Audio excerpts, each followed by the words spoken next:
సమంత ఎందుకు మాట్లాడుతుంది పాకిస్తాన్కి? ఒక ఇండియన్లో ఒక తమిళ గళ్ళ అయి ఉండి, ఒక క్రిస్టియన్ గళ్ళ అయి ఉండి, పాకిస్తాన్కి సపోర్ట్గా మాట్లాడాల్సిన రైట్స్ ఆమెకి ఏమున్నాయి? మన తెలుగు ఇండస్ట్రీలో ఒక హీరోయిన్ సెలబ్రిటీ అయి ఉండి ఆ అమ్మాయి అలా మాట్లాడడం రాంగ్. అది నేను ఖండిస్తున్నాను. ప్రకాష్ రాజ్ గారికి కూడా ఇంతకు ముందులా ఒక మాట చెప్పాను, మీ సినిమాలు ఏంటో, మీరేంటో, మీ లోకం ఏంటో, మీ భార్య మీ పిల్లలేంటో చూసుకోండి. ఇటువంటి దేశం విషయంలోకి వస్తే మీరు మన ఇండియా తరపున సపోర్ట్ చేయాలి, కానీ వేరే దేశం తరపున సపోర్ట్ చేయొద్దు. మన ఇండియన్లోనే ఐక్యత లేదని మనం మొత్తుకుంటా ఉంటుంటే సినిమా వాళ్ళ మీద మాట్లాడతాడు, తర్వాత ఇండియన్ మీద సపోర్ట్ చేయకుండా పాకిస్తాన్ మీద సపోర్ట్ చేయడం నేను చాలా ఖండిస్తున్నాను.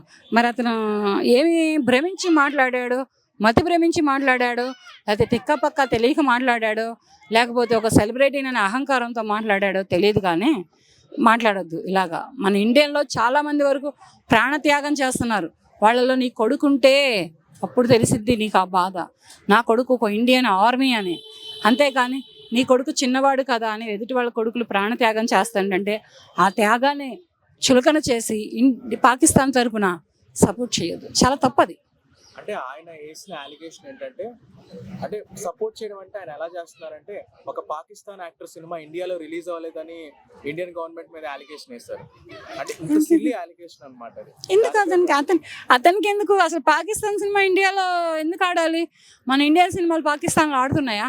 మన ఇండియన్ హీరోల సినిమాలు పాకిస్తాన్లో ఆడుతున్నాయా? అటువంటిప్పుడు పాకిస్తాన్ సినిమా మన ఇండియాలో ఎందుకు ఆడాలి?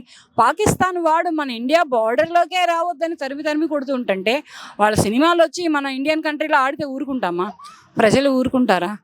ఇప్పటికే చాలామంది ప్రాణ నష్టం జరుగుతుంది. వాళ్ళకంటే బుద్ధి లేదు. మన Indian soldiers and militaries fight చేస్తున్నారు, కానీ వీళ్ళకి ఎక్కడ బుద్ధి లేదు ఇలాంటి మాట మాట్లాడటానికి. ఇది మాత్రం నేను చాలా వరకు సినిమా ఇండస్ట్రీలో ఉన్నంత వరకు మాత్రం నేను ఖండిస్తున్నాను. సమంత గారిని అండ్ ప్రకాష్ రాజ్ గారిని కూడా నేను ఈ విషయాల్లో మాత్రం ఖండిస్తున్నాను. అయితే ఈ సినిమా యాక్టర్స్ ఎవరైతే ఉన్నారో వాళ్ళు ఇన్ఫ్లుయెన్సర్స్ అనమాట ఒక రకంగా. అంటే బాలీవుడ్ లో చూసుకుంటే ఆయుష్మాన్ ఖురానా లాంటి వ్యక్తులే ఒక స్టేజ్ మీద పాకిస్తాన్ జిందాబాద్ అన్నారు. అంటే కొందరు సెలబ్రిటీలు. అంటే వీళ్ళ వల్ల ఏమన్నా కొంతమంది బ్రెయిన్ వాష్ అయ్యి మారే అవకాశం ఉందా? అతను ఆయుష్మాన్ ఖురానా అంటే అతను మరి ఎందుకు పాకిస్తాన్ని సపోర్ట్ చేశాడు ఇండియన్లో ఉంటూ? మరి ఖురానా అంటే మరి ముస్లిమే కదా. ఖురానా అంటే మరి ముస్లిమే కదా. ఆయుష్మాన్ ఖురానా అనే వ్యక్తి ఒక ముస్లిం కనుకనే తన తరపున తను చేసుకున్నాడు. తనని అప్పుడే ఇండియా దేశం నుంచి వెళ్ళగొట్టేయాల్సింది. అలా పాకిస్తాన్ తరపు నుంచి ఎవరైతే సపోర్ట్ చేస్తారో ఆ దేశానికి తరిమి కొట్టండి. అది మన హిందూ అయినా, ముస్లిం అయినా, ఇంకెవరైనా. ఇంతకు ముందు 2018లో ఒకసారి మన ఇండియన్ కంట్రీ నుంచి ముస్లిమ్స్ మొత్తాన్ని వెళ్ళిపోమని చెప్పి ప్రధానమంత్రి గారు ప్రకటించారు. వాళ్ళు ధర్నాలు చేసి ఈ చేస్తే ఇండియాలో ఉన్నటువంటి స్టేట్లో ముఖ్యమంత్రులు ఆపేసుకున్నారు, ఉండండిరా బాబు మీరు ఇక్కడే అని. ఇట్లా మేము చోటిచ్చి మా ముఖ్యమంత్రులే కానీ మేమే కానీ చోటిచ్చి బ్రతకండిరా బాబు అని మేము బ్రతుకునిస్తుంటే మీరు మా మీదకి వచ్చి దండయాత్ర చేసి ప్రాణయాత్ర చేస్తే ఊరుకుంటామా? గడ్డి పూచ కూడా మొదలకుండా చేస్తాం. ఈసారి చేసే ఆపరేషన్కి మీ దేశం మొత్తం అతలాకుతలం అయిపోతుంది. ప్రాణం అనేది ఉండదు. ఒక ఆడపిల్ల ఏడుస్తుంది ఏమని, మా పాకిస్తానీలు మొత్తం చచ్చిపోతున్నారని. ఆ అమ్మాయి ఏడుస్తుండండి అంటే ఎటువంటి వాళ్ళకైనా కానీ కళ్ళ నీడొస్తున్నాయి. అటువంటి ఆడపిల్లల్ని నేర్పిస్తారయ్యా మీరు మనుషులేనా? మీరు ఇంతటి మూర్ఖులు, ఇంతటి దౌర్భాగ్యులు ఎలా అయ్యారు? ఇంతటి దుర్మార్గానికి ఎలా దిగజారుతున్నారు? ఒక అమ్మ కడుపు నుంచి వచ్చి ఒక అమ్మాయికి అన్నగా తమ్ముడుగా పెరిగి ఇంకొక అమ్మాయికి భర్తగా అయ్యి ఇంకొక అమ్మాయికి తండ్రిగా ఉంటూ ఇటువంటి ఆడవాళ్ళ ఏడుపులన్నీ ఎందుకు ఏడుస్తున్నారు? అదే నువ్వు చనిపోతే నీ తల్లి ఏడవదా? నీ అక్క చెల్లెళ్ళు ఏడవరా? నీ భార్య ఏడవదా? నీకు పుట్టిన కూతురు ఏడవదా?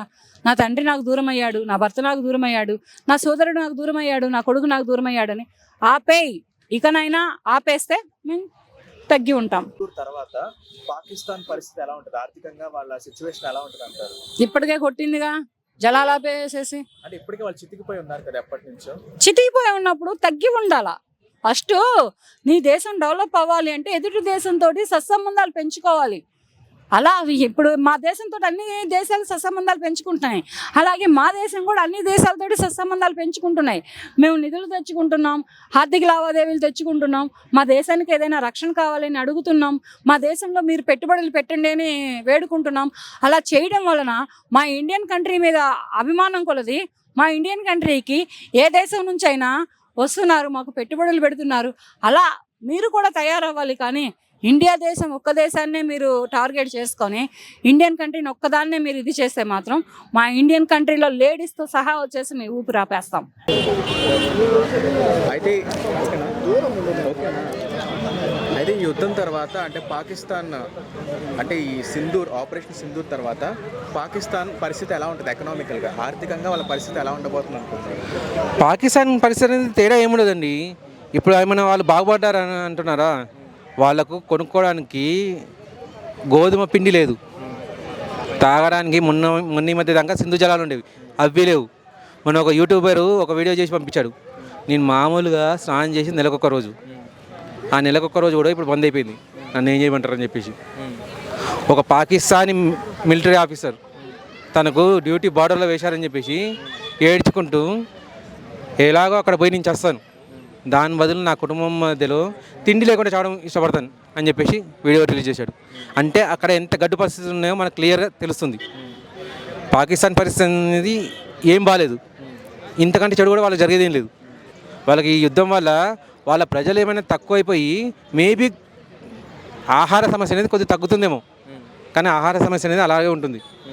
వాళ్ళు కోరుకునేది అంటే ఒకవేళ యుద్ధం జరిగినా కూడా వాళ్ళ ప్రజలు చనిపోతే భారం తగ్గుతుందని చెప్పేసి అంతే. సో వాళ్ళకి నష్టం అనేది ఏం లేదు, ప్లస్ వాళ్ళకి జరిగే ప్లస్ పాయింట్ కూడా లేదన్నట్టు దీంట్లో.